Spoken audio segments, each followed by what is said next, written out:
reviewing Vixen is going to be reviewing Vixen by Probe. Helen Faye Rosenblum is a writer, teacher, book reviewer, and community volunteer.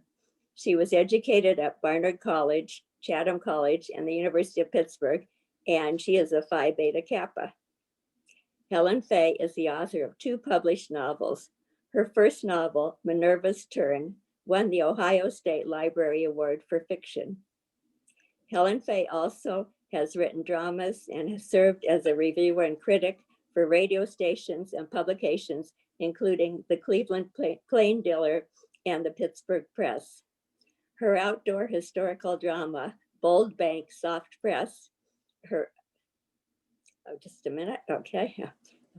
A Bold Bank Soft Stream was the official bicentennial production for Marietta, Ohio, the first permanent settlement in the Northwest Territory.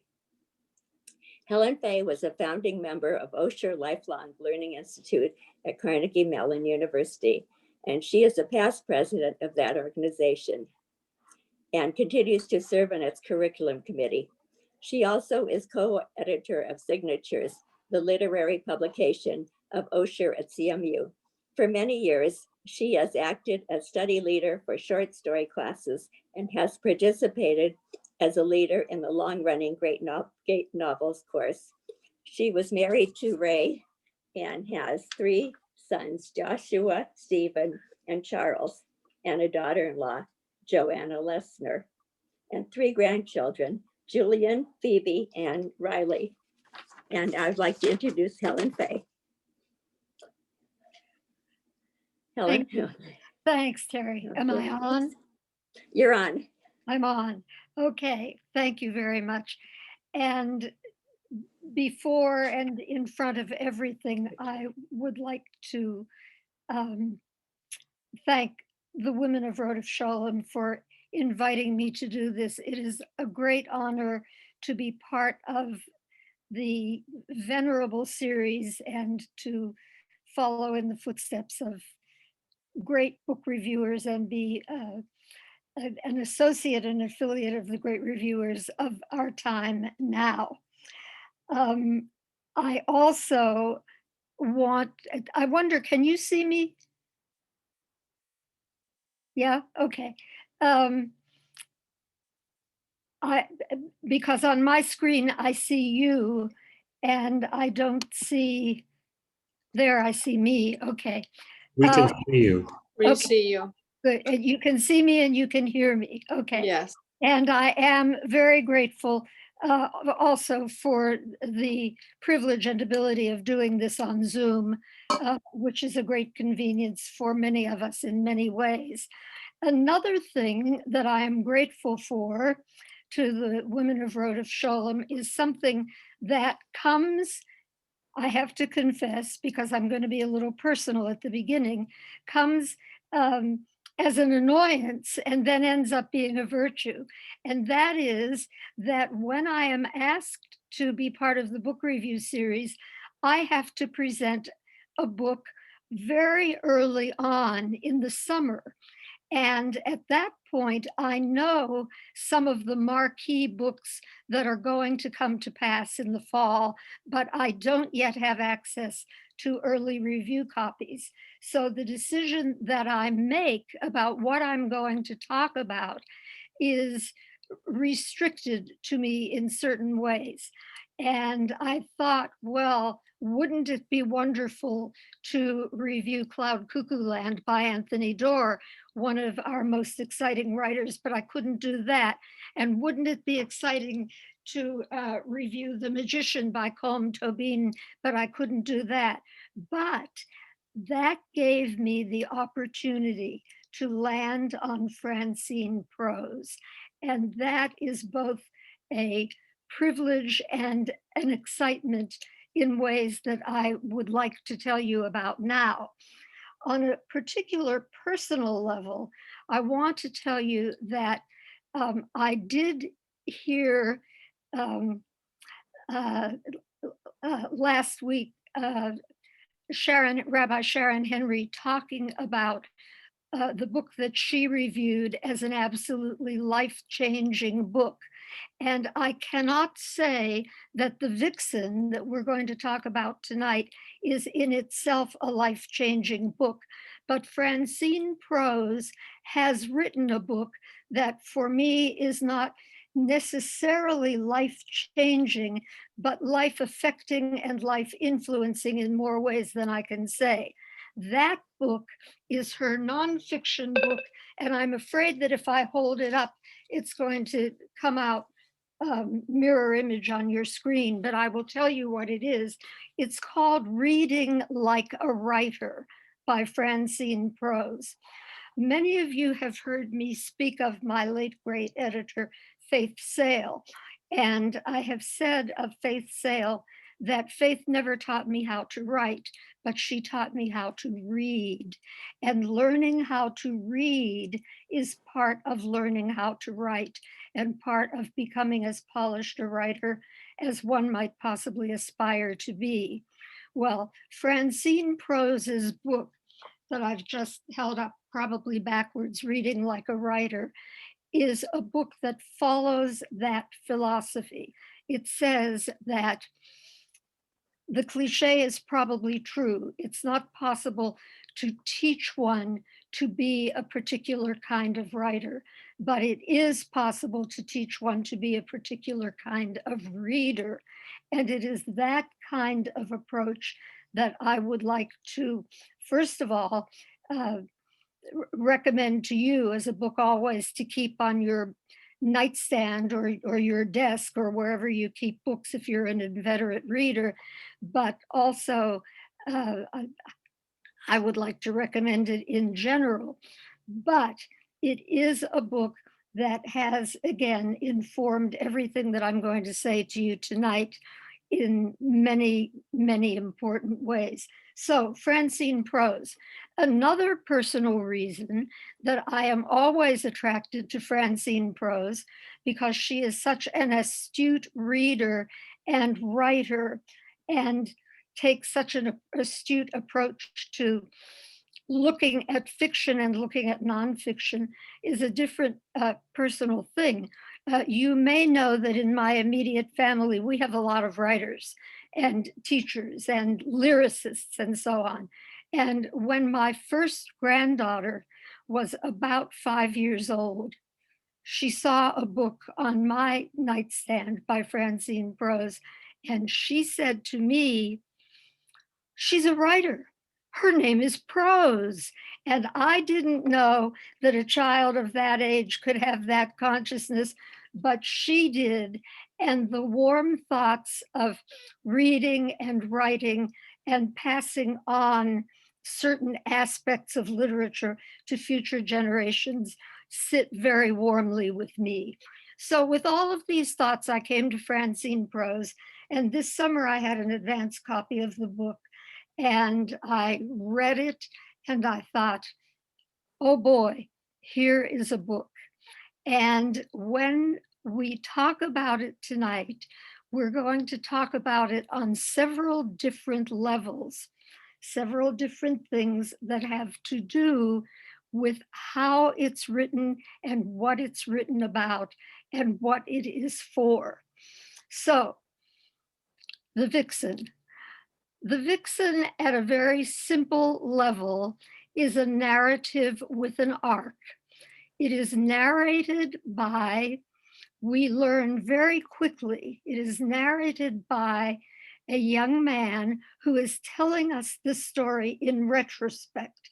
He will drop hints throughout the writing of this book that he is looking back at a period of time. He is not writing at the time that the main events of the book occurred, but we are looking at these events, at the arc of these events, through the eyes and through the memory of a young man, a recent graduate of Harvard University, the only child of middle class, shall we say, Jewish parents who live not far away from Coney Island.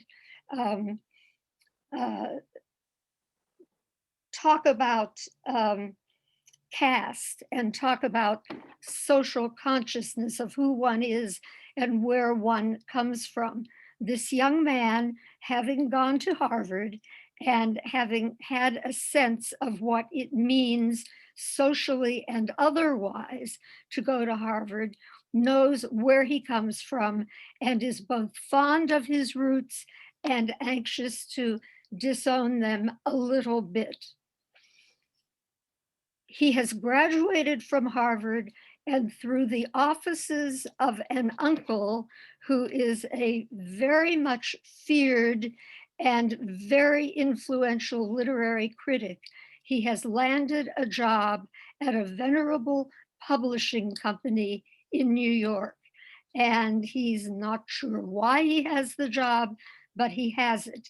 And he is also not quite sure why he has been handed a plum assignment at the very beginning of his career there, after just a little while on what we call in the publishing trade the slush pile, the things that come in with or without agents, as it is said, over the transom, things that Francine Prose takes a great deal of pleasure in satirizing, as she mentions the names of these potboiler novels and these works that have really very little possibility of any kind of future in the publishing world, but he is handed a plum. Now, let's hold that for a minute when we talk about the arc of the book and go back to the very beginning and how Francine Prose opens the book. She opens the book with our young hero, our young Harvard graduate, whose name happens to be a Yes, suggested. it's Marjorie Goldfarb. I requested an MP3 and I meant to do an overdrive book. Someone, I don't know how to cancel something. someone is Oh, talking. Jan, can you put everyone on silent, please? Yeah, I don't know who that was. It wasn't I. I just muted her. Thank you. Okay. So our young hero, as it were, has the suggestively distinguished name of Putnam. And my goodness, that's the name of an actual publishing house. And this is one of the things that we're going to have to think about. But he's given this assignment, but the book begins with him in his parents' living room on the day of the execution of the Rosenbergs. Now, let me pause for a moment to ask you to raise your hand if you have read this book, The Vixen, because some of you have, more of you have than usual. The reason that I ask is that there will be a couple of spoilers here, but I always need to know, I'm not trying to trick you, but I always need to know how much to give away. And I don't want to give away too much, but some of you have read the book, many of you have not. Okay, he is in the living room with his parents. His mother is suffering one of her long suffered migraine headaches. His mother is a school teacher who is on leave because of her medical conditions. His father works in a sporting goods store. The family is toggling between the sitcom world of television as we knew it in the 1950s and the bulletins, which are taking everyone on the, dare I say, play-by-play, moment-to-moment circumstance of the execution of the Rosenbergs.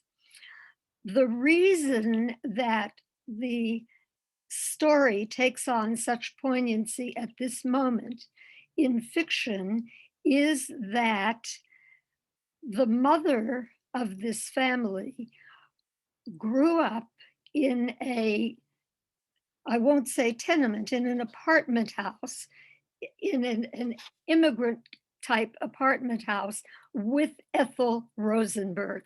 They went to school together. They were not intimate friends, but as the book suggests, history enhances and polishes up relationships and things. And so while the story of the Rosenbergs, their accusation and conviction of spying for the Soviet Union and their subsequent execution was a huge social, religious, political entity at the time, in the household where this family lives, the entire circumstance is enhanced because of the personal relationship. Now, you may or may not be aware of the fact that Francine Prose's mother actually did grow up in an apartment building with Ethel Rosenberg. They were not intimate friends, they were friends. They knew each other. The personal connection was there. Think about it.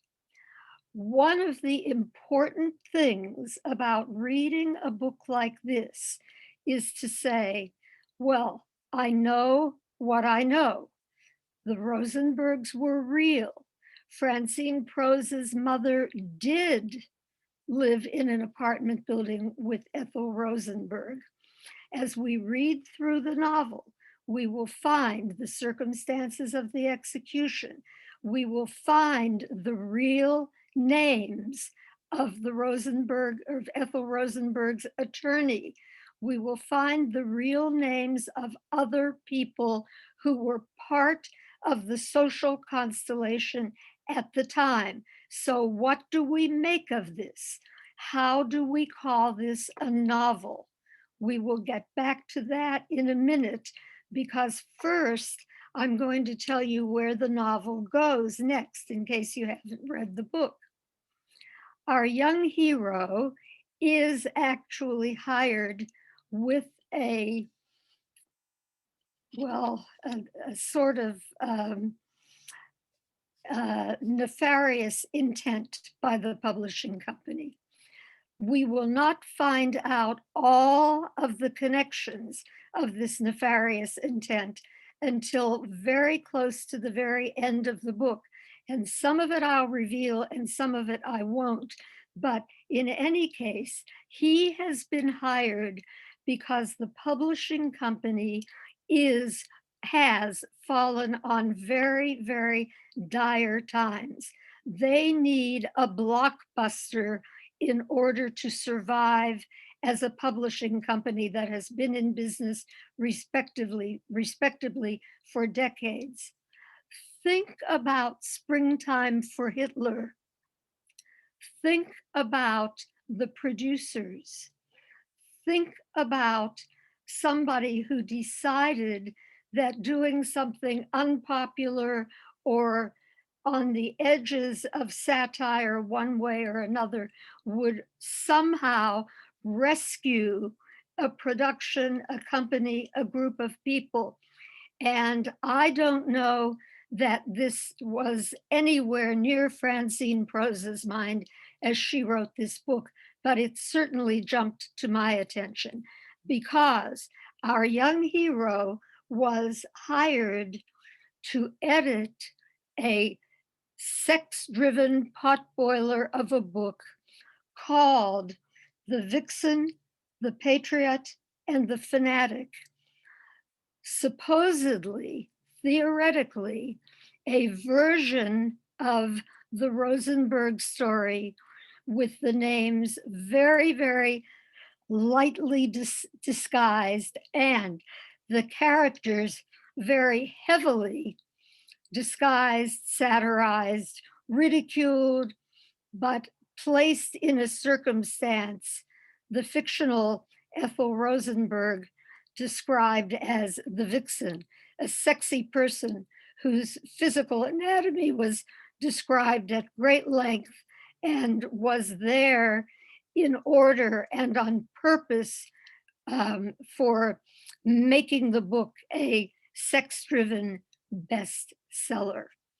Well, here we have the first of the major themes of this book, the conflict between principle and ambition, because our young editor, Mr. Putnam, knows that this depiction of the Rosenbergs, however disguised, is going to horrify people in the community who believe that the execution is a miscarriage of justice, and also horrify his parents who have this connection to the principles in the case.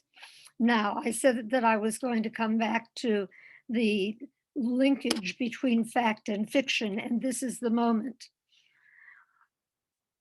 There was the trial, there was the execution, there was the mother of the young editor who knew Ethel Rosenberg and championed her.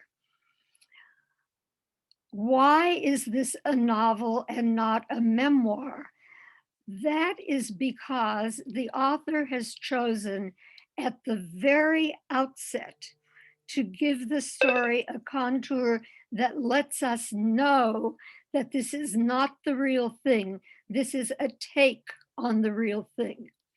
The narrator, whose point of view is always the point of view, is a young man who graduated from Harvard, although parenthetically, I should say that she graduated from Radcliffe, but be that as it may.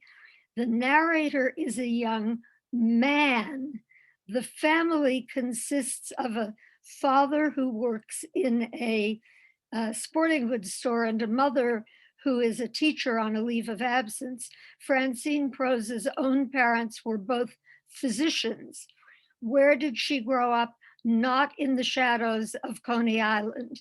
So she has taken aspects of life and history as she knows it and as we know it, and shaped them in a way that is, as I often quote, she made it up to give us a story.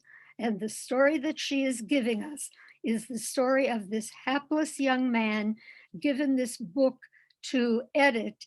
And the moment he starts reading it, we get into one of the aspects of the Francine Prose novel that is really quite amazing. And it is this: Francine Prose, inside her novel, The Vixen, does give us a series of quotations, some of them quite lengthy, from this fictional potboiler of a novel called The Vixen, the Patriot, and the Fanatic. And they are wild.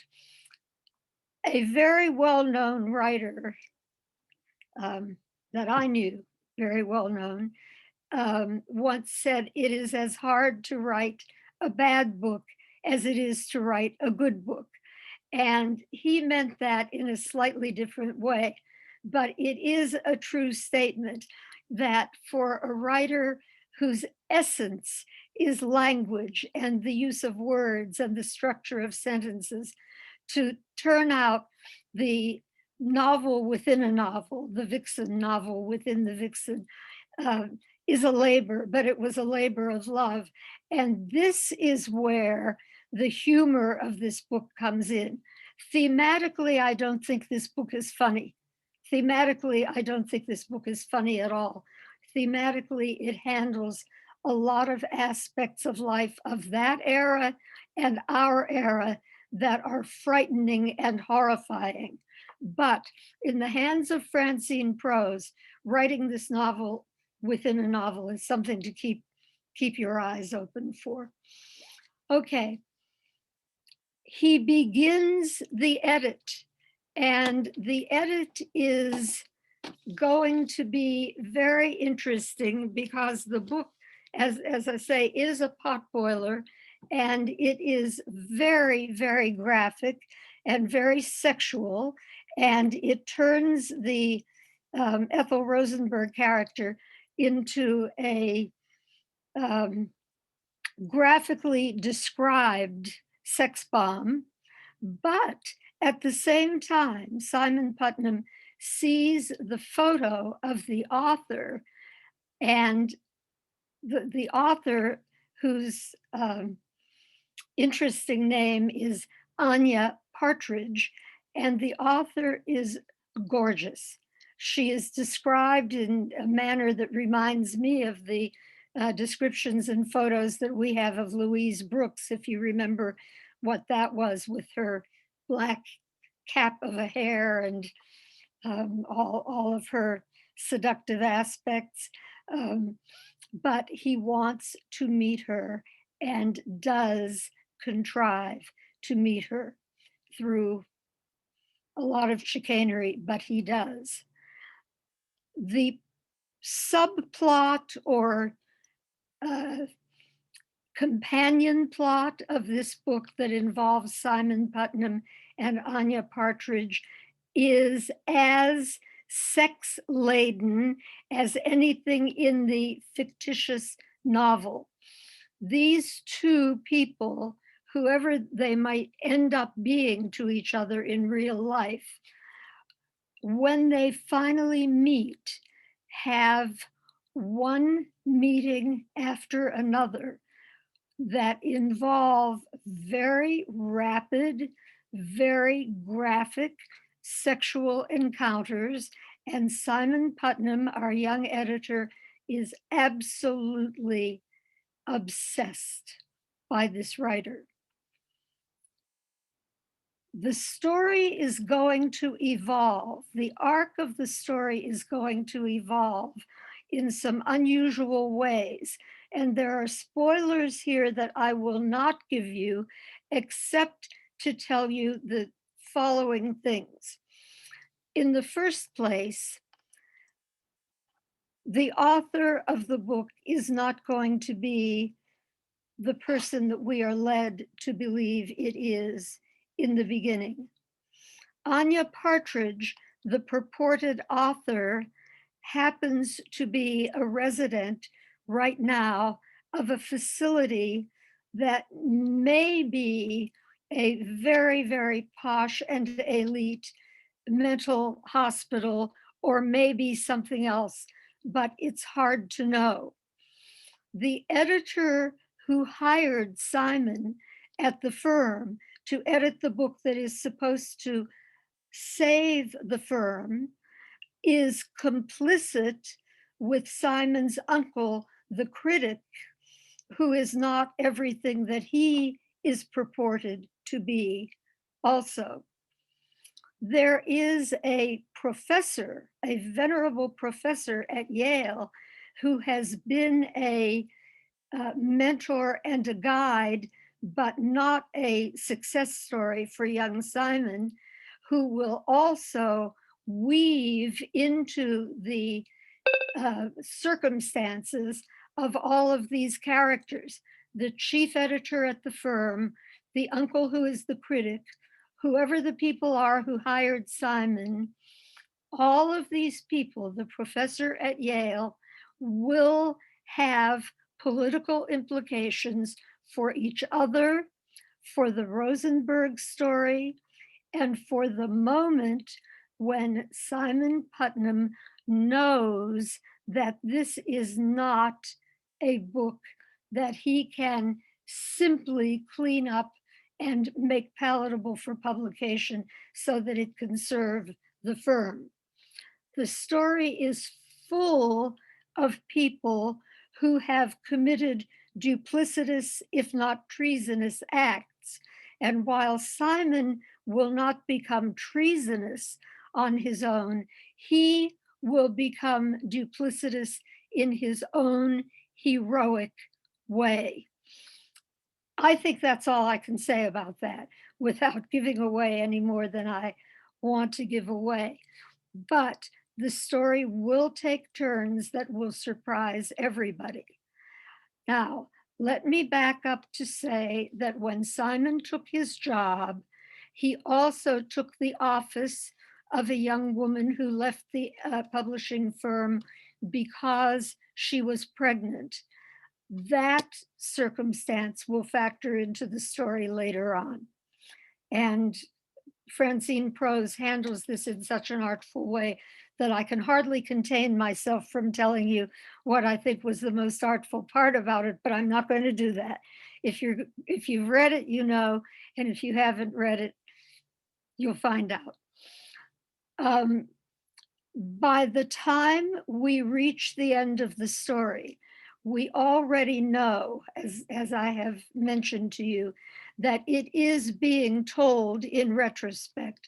And somehow Simon Putnam, who was actually a major in mythology and something at Harvard, and loved the Icelandic myths and the Norse myths, which are described very briefly but quite realistically in this book as well. We will come to know that those passions will serve him well, and we know that wherever in the book he has passed a moment where he might have been imperiled, he is, as they say, going to land somehow butter side up. So that one of the things that Francine Prose gives us is herself as a romantic, as someone who wants to see at least someone live happily ever after. But so, if this were a class and I came to you and I said, what are the themes of this book? You know, I've told you the arc of the plot. Young man comes, he's hired at a publishing house full of duplicitous people, has some passionate love affairs. He's hired to save the firm through doing something that is really beyond distasteful to him. It is immoral and not something that he can do. So we have in the course of the book this plot, this coming of age, this realization that he will not be a traitor to his most important values. And I would say, what else is the book about? And here are some of the answers that I would like to ask you to give and that I'm going to give as we come to a conclusion. This is a book about family loyalty and about how some perceptions of family loyalty can be violently misguided and what happens when those realizations come to the fore. This is a book about, in a slightly different way, but it is a book about what Rabbi Henry talked about last week when she talked about caste. It is a book about how people's origins define for other people who they are and what people need to do and can do and cannot do to overcome those origins. This is a book about symbols and metaphors and how something as obvious and yet subtle as Coney Island can become important as a place for lovers to meet, for other relationships to develop, to watch the evolution of a community into something other than it once was. It is about the levels of communal perception. Incidentally, parenthetically, when Simon Putnam's mother is in the hospital and the surgeon who really does save the day, it turns out to be a fellow Harvard graduate, and he says, "What house?" It turns out that Simon, who has always questioned his own identity in certain ways anyway, was a resident of the wrong house at Harvard. And he understands that the surgeon's question is an actual put down. There are people in the room who can tell me whether the two houses that were mentioned are actual, because I don't know, but the point is clearly made. The book is also about mythology and metaphor, as I've mentioned, because what Simon mentioned, majored in was folklore and mythology, and his favorite myth, which will become part of his future career, has to do with family histories and revenge and circumstances that are parallel to other things in the book. The book is, what are some of the themes? Some of the themes are about being ahead of its time. And I mentioned earlier that the pregnant editor whom Simon replaced is one of the aspects of being ahead of one's time and living well under such circumstances. So this is a book that has an arc of a plot.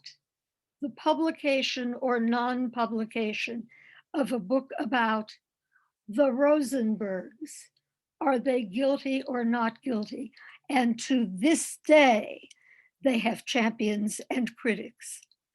And much is still written about them, and their grandchildren are still pursuing that. This is a book about passion. It is a book about defining passion in fresh and different ways. It is many books all at once. Which of these books are you going to read? That is a good question, because as I always say, our job when we look at a novel or a short story is to read the darn thing, see if you like it or if you don't like it. My job is to read it more than once and to try to suss out the threads of what make it more interesting than what immediately meets the eye. But we don't expect each other to do that in real life or in daily life. So which book do you read?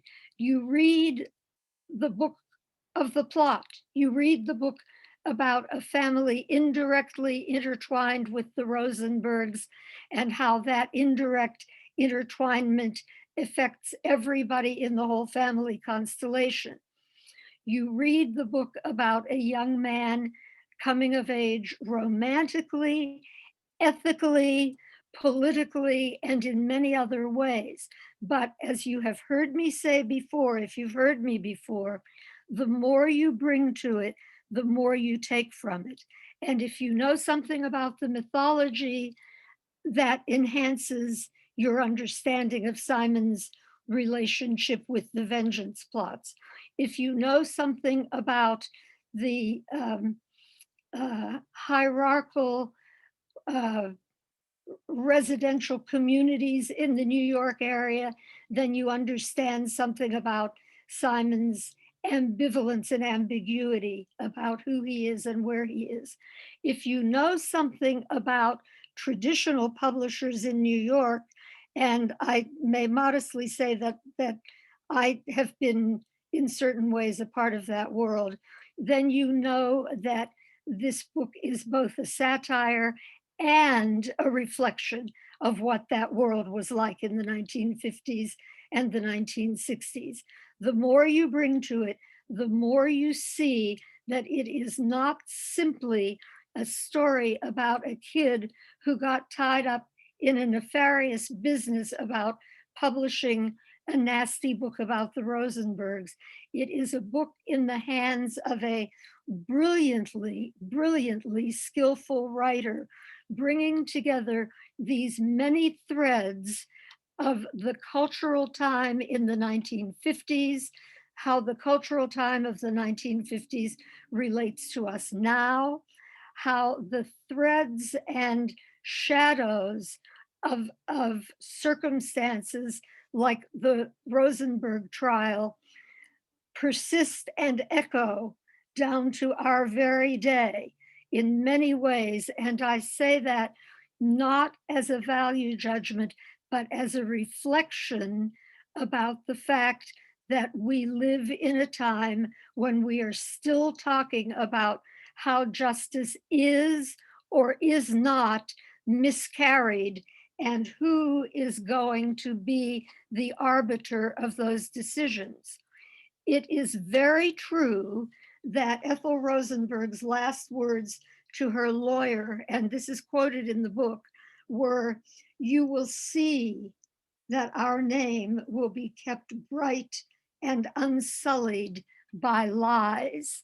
And it didn't quite work out that way. Or did it?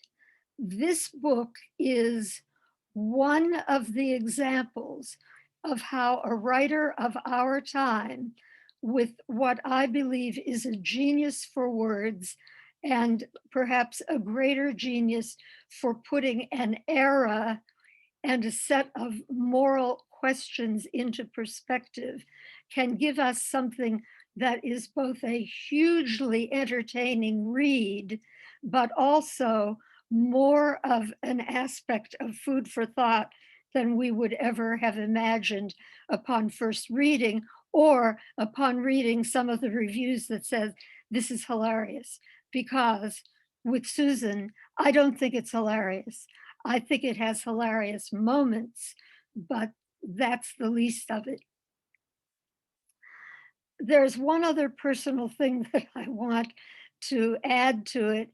I read a lot, and we all read a lot about so-called Ellis Island names. And I just read something the other day about the fact that a lot of Ellis Island names were not imposed. They were selected by people who wanted to distance themselves from various European or African or other backgrounds that were unbearably painful or shameful or something to them.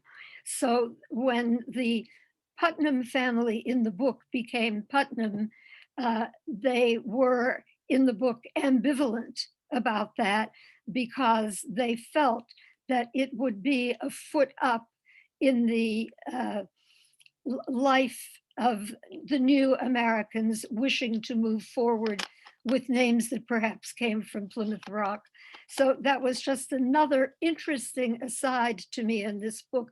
But the other interesting aside to me is that, as I said at the beginning, I had a couple of personal reasons to love this book at the outset.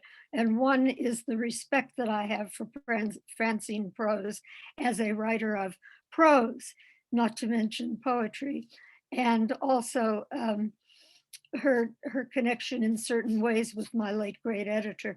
The other thing is that for many years before we moved back to Pittsburgh, we lived in a town that was founded at the end of the Revolutionary War by a pioneer whose name was Albigence Waldo Putnam.